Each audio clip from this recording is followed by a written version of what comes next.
I am Flavia Zimmermann from the Australian Institute of International Affairs in Western Australia, and today we have with us Professor Valerie Hudson.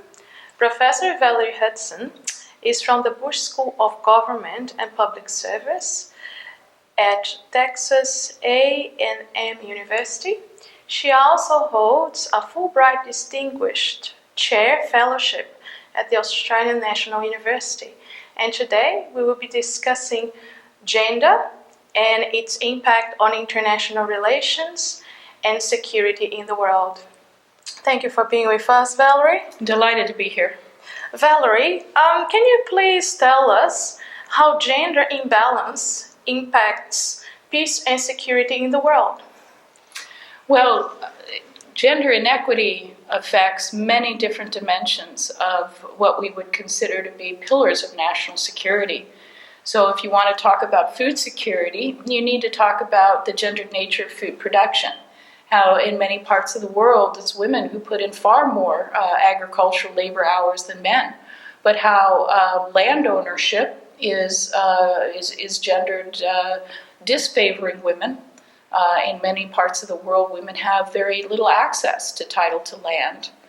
It's also true that women often don't receive remuneration for cash crops, for example, because it goes to the land title owner. So if you wanted to look at what's going on with food security, you'd have to look at what's going on with women. And the same could be said of other pillars of national security. So if we looked at health, if we looked at demographics, if we looked at wealth of the nation, if we looked even at governance and conflict, we would see some really interesting links to what's going on with women. It turns out that the situation, status, and security of women in a society is a very strong predictor of the nation's potential for peace and prosperity. Thank you very much.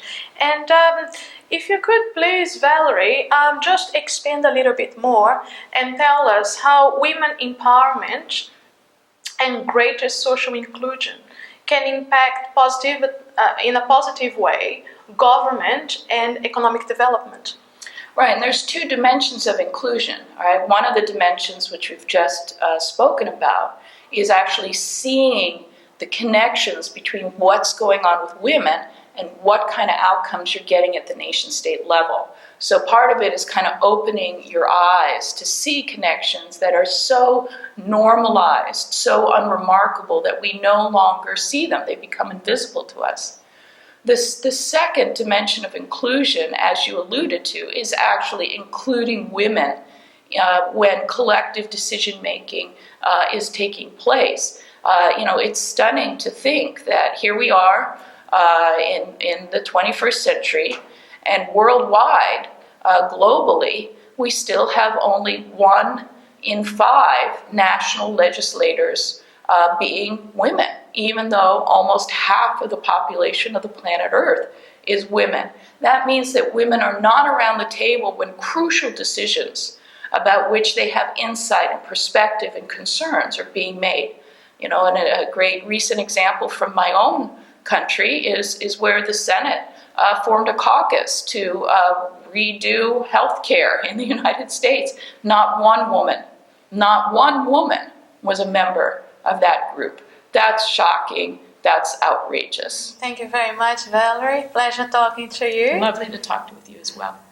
For more information, please visit our website, www.internationalaffairs.org.au. Thank you.